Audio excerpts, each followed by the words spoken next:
Assalamualaikum warahmatullahi wabarakatuh. Salam dan bahagia. Perkenalkan, saya Sumiati, calon guru penggerak angkatan 6 dari SD Negeri Srepeng Semanu, Kidul, Daerah Istimewa Yogyakarta.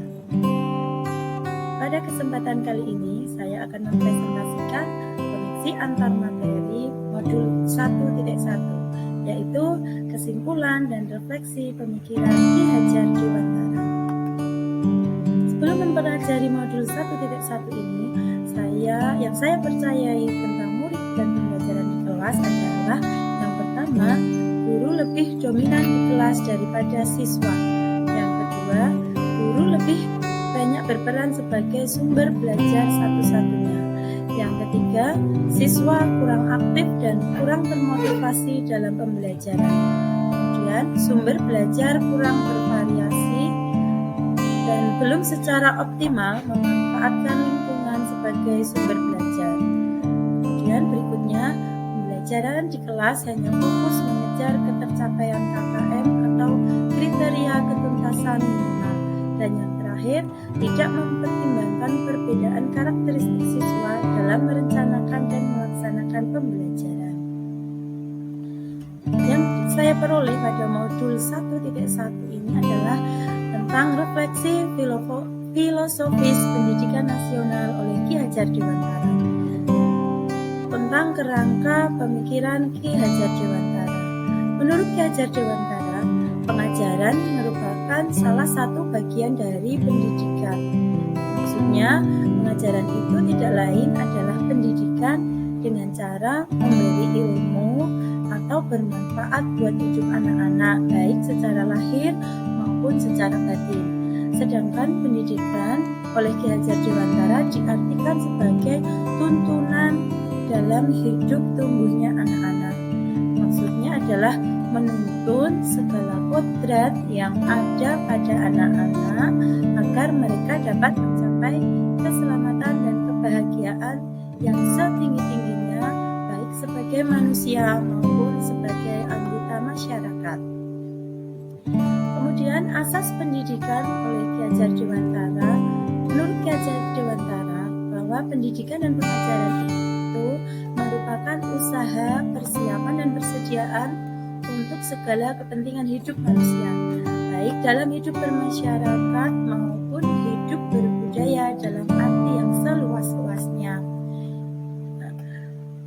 Ki Hajar Dewantara menjelaskan bahwa tujuan pendidikan yaitu menuntun segala kodrat yang ada pada anak-anak agar mereka dapat mencapai keselamatan dan kebahagiaan yang setinggi-tingginya, baik sebagai manusia maupun anggota masyarakat. Kekuatan sosiokultural menjadi proses menebalkan kekuatan kodrat anak yang masih samar-samar, dan tujuan pendidikan adalah menuntun anak untuk menebalkan garis samar-samar tersebut agar dapat memperbaiki lakunya untuk menjadi manusia seutuhnya. Jadi di sini anak bukanlah kertas kosong yang bisa digambar sesuai dengan keinginan orang dewasa. Kemudian kodrat alam dan kodrat zaman. Ki Hajar Dewantara menegaskan bahwa didiklah anak-anak dengan cara yang sesuai dengan tuntutan alam dan zamannya sendiri, yang artinya cara belajar anak generasi alfa atau anak yang lahir tahun 2010 sampai 2025 nanti tentu saja akan berbeda dengan cara belajar kita sebagai generasi Y yang lahir di tahun 1977 sampai 1994. Oleh karena itu, sebagai guru kita harus bisa mendidik anak sesuai kodrat alam dan kodrat zamannya. Kerangka pemikiran Ki Hajar Dewantara yang berikutnya adalah budi pekerti. Budi pekerti merupakan keselarasan atau keseimbangan hidup antara cipta, rasa, karsa, dan karya. Menurut Ki Hajar Dewantara, keluarga merupakan tempat paling baik untuk melatih kecerdasan budi pekerti anak.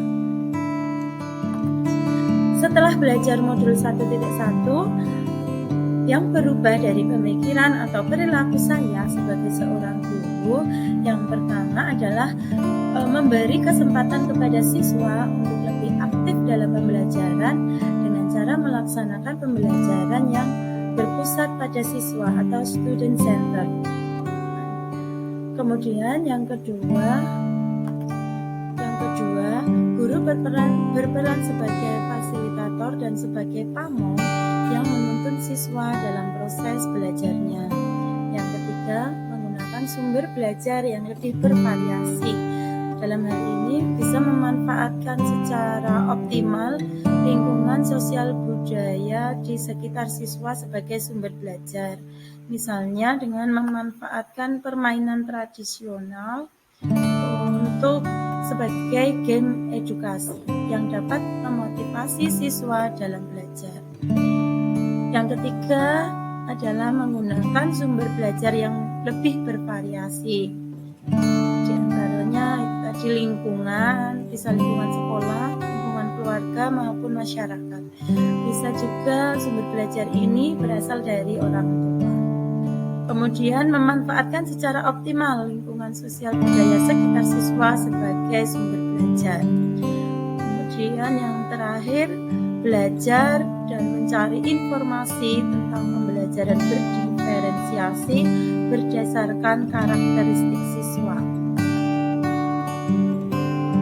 Kemudian, apa yang dapat segera Anda terapkan lebih baik agar kelas Anda mencerminkan pendidikan KHD? Di sini saya mencoba menuliskan yang akan segera saya terapkan. Yang pertama adalah melaksanakan pembelajaran yang sesuai dengan kodrat alam dan kodrat zaman anak. Melaksanakan pembelajaran yang sesuai dengan kodrat alam dan kodrat zaman anak ini misalnya artinya pembelajaran disesuaikan dengan dunia anak-anak.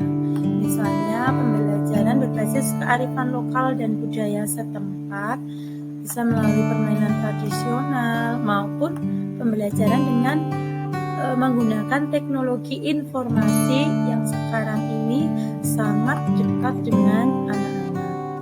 Kemudian yang akan saya lakukan berikutnya adalah secara konsisten merencanakan dan melaksanakan pembelajaran yang berpusat pada siswa. Kemudian menerapkan konsep merdeka belajar dan mengintegrasikan setiap pembelajaran dengan pencapaian profil pelajar Pancasila. Kemudian pembelajaran yang juga menekankan kecerdasan budi pekerti.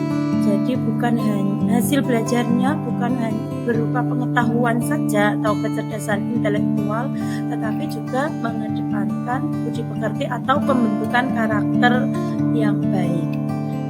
Berikutnya yang segera saya lakukan adalah menjadi guru yang tidak menuntut, akan tetapi menuntun dengan menerapkan sistem AMOM. Kemudian yang terakhir adalah melaksanakan pembelajaran berdiferensiasi.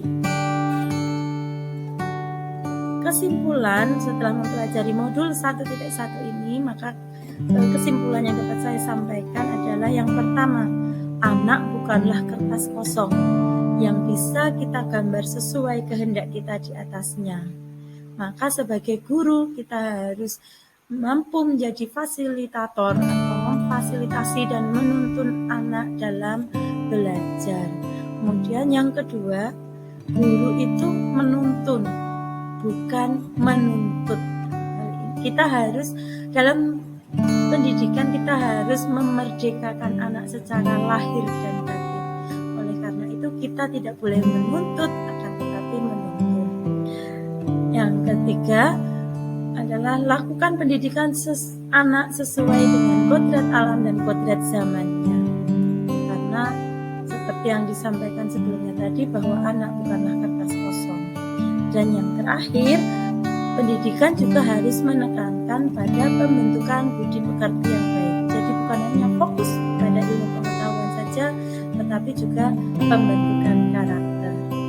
Demikianlah Bapak Ibu yang dapat saya sampaikan sebagai kesimpulan dan refleksi filosofis pendidikan nasional oleh Ki Hajar Dewantara. Terima kasih. Guru Indonesia bergerak, Indonesia maju. Wassalam. Wassalamualaikum warahmatullahi wabarakatuh.